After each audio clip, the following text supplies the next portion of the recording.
Lo llamaban el castigo de los condenados. Y había una razón. Nadie que pasaba por él salía con vida. Fue tan brutal, tan inhumanamente cruel, que fue prohibido para siempre de los códigos de la justicia. Pero, ¿y si les dijera que la verdadera razón de su prohibición no fue la piedad, sino el pánico generalizado por su brutalidad inigualable? Una ejecución diseñada para ser un espectáculo de terror, que terminó siendo demasiado. Para entender por qué una sociedad llegó a concebir semejante atrocidad, debemos retroceder en el tiempo, a un mundo donde la vida humana se valoraba de manera muy distinta. Nos situamos en los albores de una era marcada por la absoluta autoridad monárquica y el poder inquebrantable de la Iglesia, donde la ley no solo se aplicaba, sino que se exhibía como un recordatorio constante de la omnipotencia de los gobernantes y de la omnipresencia divina. La disidencia,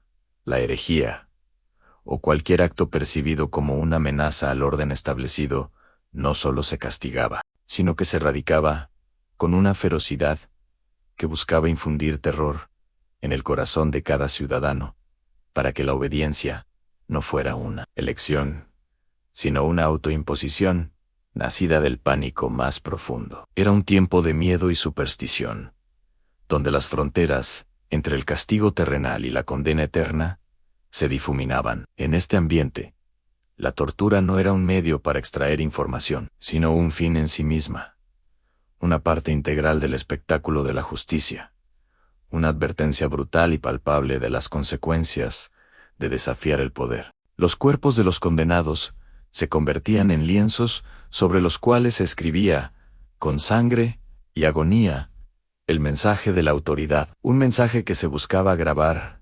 indeleblemente en la memoria colectiva. Esta ejecución en particular, tan salvaje, que superó incluso los estándares de su propia época, nació de la necesidad de un castigo ejemplar, uno que purificara el pecado del condenado a través del sufrimiento extremo y al mismo tiempo reafirmara la inquebrantable voluntad de un poder que no admitía desafío alguno. Los delitos que la justificaban no eran meras transgresiones, eran afrentas directas a la corona o a Dios, actos que, según la mentalidad de la época, amenazaban con desestabilizar el tejido moral y social de todo un reino. La condena que seguía a tales crímenes no podía ser menos que absoluta, un martirio visible que sirviera como la más aterradora de las lecciones. El amanecer del día señalado no traía consigo piedad, sino una atmósfera cargada de un presagio sombrío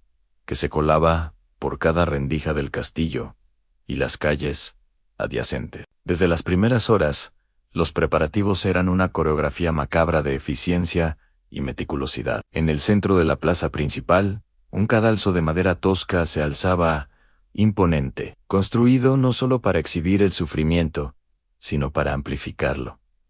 No era una simple plataforma, era una estructura diseñada con un propósito específico, con mecanismos y puntos de anclaje que insinuaban un tormento prolongado y metódico. A su alrededor una serie de instrumentos esperaban su turno, reluciendo fríamente bajo la primera luz del sol, antenazas de hierro forjado que parecían brazos de una araña gigante, largos hierros, puntiagudos, y sobre todo, una enorme caldera de bronce, ya hirviendo, lentamente, sobre una pira, de la que emanaba un vapor, denso y aceitoso con un olor dulzón, que se mezclaba con el hedor de la multitud, que empezaba a congregarse. Los verdugos, figuras anónimas con rostro cubierto, se movían con una calma inquietante.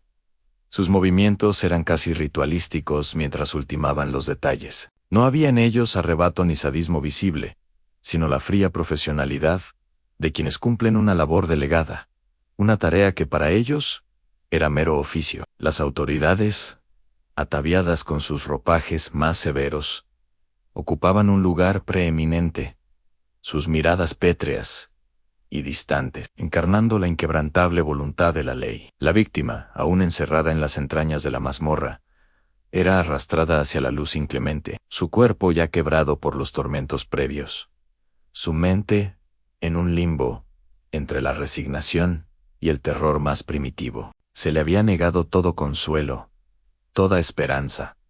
Solo restaba el silencio de su propia angustia ante lo inevitable. La procesión, lenta y deliberada, era una ópera silenciosa, de desesperación y poder. Un preludio al horror que estaba a punto de desatarse ante los ojos de una multitud expectante, curiosa y, en el fondo, aterrada. El aire vibraba con la tensión contenida, y cada respiración de la muchedumbre era un recordatorio del propósito de aquel día, a la demostración definitiva de la soberanía. El momento había llegado. Con un grito primario de la multitud, que se mezclaba entre la expectación y el miedo, la ceremonia de la ejecución comenzó. El condenado, apenas consciente, fue elevado con poleas y cadenas hasta quedar suspendido sobre la enorme caldera de bronce. Su cuerpo indefenso, balanceándose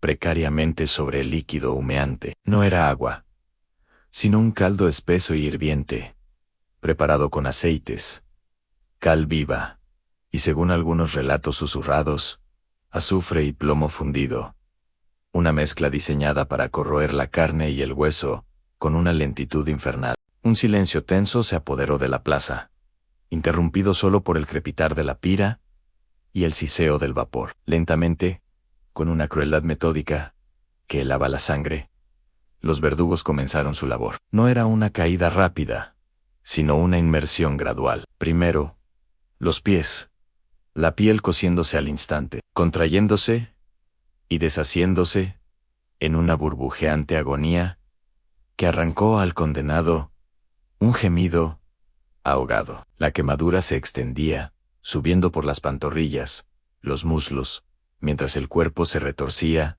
en espasmos incontrolables. Una danza macabra de dolor puro. El hedor a carne quemada y la acidez de la mezcla llenaban el aire, un olor nauseabundo que la multitud intentaba soportar. Algunos cubriéndose la boca con pañuelos, otros con una fascinación mórbida grabada en sus rostros. La procesión de la muerte continuaba. La cintura, el torso, el cuello fueron sumergiéndose poco a poco. Cada porción de piel expuesta al líquido infernal, cada célula del cuerpo gritando su tormento. Los músculos se contraían, la carne se desprendía de los huesos, revelando una blancura que solo podía ser la de un esqueleto, limpiado a la fuerza en vida. Los órganos internos, aunque no visibles, se cocinaban dentro del cuerpo, transformando la anatomía en una masa irreconocible. No había piedad en la ejecución, solo una insoportable progresión hacia la aniquilación total. El grito que el condenado había intentado mantener reprimido se escapó, más un rugido animal que humano, un sonido que se pegó a las paredes de los edificios y retumbó en la conciencia de los presentes. Algunos espectadores, los más sensibles, o los que nunca habían presenciado tal horror, se desmayaban o vomitaban. Otros apretaban los puños, con los ojos fijos en el espectáculo. La lección de la autoridad, penetrando hasta lo más profundo de su ser. Los niños ajenos a la magnitud del castigo, o traumatizados para siempre, observaban con una mezcla de curiosidad y terror, mientras sus padres intentaban apartarles la mirada sin éxito, o por el contrario, los forzaban a contemplar la escena como escarmiento. Finalmente, la cabeza fue sumergida, la melena ardiendo. En un instante, la expresión de espanto grabada en el rostro del condenado se distorsionó por el dolor antes de que el vapor y el burbujeante brebaje la consumieran. Lo que una vez fue un ser humano, ahora era una silueta apenas distinguible en el burbujeo de la caldera. Un monumento al castigo más allá de lo imaginable. La vida se extinguió, no con un último suspiro, sino con la disolución de cada fibra. La aniquilación completa de la existencia, en un baño de tormento incesante. Aquel espectáculo no era solo la muerte. Era la erradicación total de un individuo, su ser deshecho ante los ojos de un reino. Una advertencia tan vívida y aterradora, que superaba cualquier narrativa de crueldad conocida. El silencio que siguió a la inmersión final no fue de reverencia, sino de un estupor colectivo. La plaza, antes ruidosa, quedó muda. Solo el crepitar de las brasas bajo la caldera y el siseo de líquido hirviente rompían el sobrecogimiento. La multitud no aplaudió, no vitoreó. Algunos se dispersaron rápidamente, sus rostros pálidos y ojos vidriosos. Otros permanecieron inmóviles, como estatuas de sal. La escena, grabada en sus retinas, para siempre. Aquel espectáculo había sido una advertencia brutal, sí, pero su impacto fue mucho más allá de la lección esperada. La gente regresó a sus hogares arrastrando un peso inmenso en el alma. La imagen del cuerpo, disolviéndose en el caldero, persiguiéndolos en cada sombra, en cada pensamiento. En los días y semanas siguientes, la ejecución se convirtió en el único tema de conversación. Una sombra que se cernía sobre el pueblo. Los rumores, como hilos de una telaraña, comenzaron a tejerse. Se decía que la plaza había quedado maldita, que el olor a carne quemada perduraría para siempre en el aire, que las aves evitaban sobrevolar el lugar. Otros susurraban historias de pesadillas compartidas, de niños que no volvían a jugar con la misma alegría, de hombres robustos que habían perdido el apetito y la paz. La intención de infundir obediencia se había transformado en un miedo paralizante que, en lugar de unificar, fracturó la moral colectiva. La gente desconfiaba no solo de las autoridades que habían ordenado tal atrocidad, sino de su propia capacidad para permanecer impasible ante ella. La brutalidad no había generado un respeto ciego, sino un horror profundo y un rechazo silencioso que crecía en las entrañas de la comunidad. Lejos de ser un acto ejemplarizante, se había convertido en un estigma, una mancha imborrable en la conciencia del reino, una cruel demostración de poder que superó incluso los límites de la tolerancia humana. Este repudio, germinado en el horror y el pánico, empezó a trascender los meros susurros. Los ecos de aquella ejecución se expandieron más allá de la plaza y las fronteras locales, llegando a oídos de consejeros reales, clérigos influyentes y hasta la propia corte. Las crónicas de la época, a menudo censuradas o manipuladas, comenzaron a reflejar una creciente incomodidad con la brutalidad explícita del método. No era solo el sufrimiento de la víctima, sino la deshumanización colectiva que tal espectáculo provocaba. Los debates en los círculos de poder, que antes se centraban en la necesidad de mantener el orden a cualquier costo, empezaron a incorporar una ética incipiente, cuestionando si un castigo tan bárbaro beneficiaba realmente a la estabilidad social, o, por el contrario, la corroía desde dentro. Voces valientes, aunque inicialmente minoritarias, se alzaron, no contra la pena capital en sí, sino contra la inhumanidad de este método específico. Argumentaban que, lejos de ser un disuasivo eficaz, había generado un traumatismo colectivo y una sensación de desgobierno moral. Señalaban que la condena pública no era por el crimen cometido, sino por la crueldad excesiva de quienes lo aplicaban. La leyenda de la ejecución, que se había extendido como la pólvora, empezó a ser objeto de sermones críticos en algunas iglesias y de discusiones acaloradas en los salones de los nobles. La presión social, silenciosa al principio, fue adquiriendo peso, obligando a las autoridades a reevaluar una herramienta de castigo que, paradójicamente, se había vuelto contra ellas,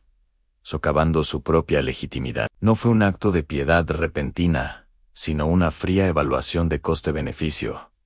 El terror que infundía esta ejecución era tan grande que corría el riesgo de convertirse en un catalizador de revueltas, o peor aún de minar la fe en la justicia del reino. Finalmente, ante la evidencia abrumadora del daño que estaba infringiendo, más allá de la víctima, y bajo el creciente estruendo de un descontento que amenazaba con volverse incontrolable, la orden fue emitida. El castigo de la caldera hirviente, o como lo llamaran después, la disolución final, fue formalmente prohibido de los códigos legales, relegado a los anales de la historia como una barbarie que ni siquiera una época acostumbrada a la crueldad pudo tolerar.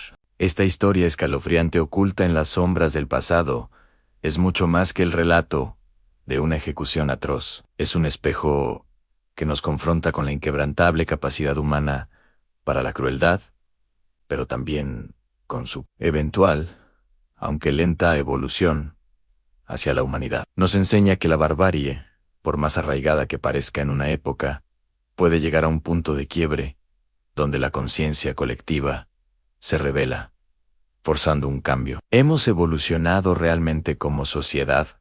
¿O solo hemos sofisticado nuestros métodos de castigo y control? Las justificaciones actuales de ciertas penas, o la forma en que lidiamos con la disidencia, son tan distintas de aquellos antiguos espectáculos de poder. La prohibición de esta ejecución brutal no surgió de un arrebato de compasión, sino de la cruda constatación de que su impacto desestabilizador superaba cualquier beneficio percibido. Nos obliga a preguntarnos dónde trazamos hoy la línea de lo tolerable y qué horrores modernos aún consideramos necesarios para mantener el orden, sin darnos cuenta de que, quizás, están sembrando las semillas de un futuro rechazo. Estas historias nos recuerdan que la justicia, la ética y la piedad son construcciones frágiles, moldeadas por el miedo, el poder y la lenta, pero ineludible, presión de la conciencia. Es un testimonio de que incluso en la oscuridad más profunda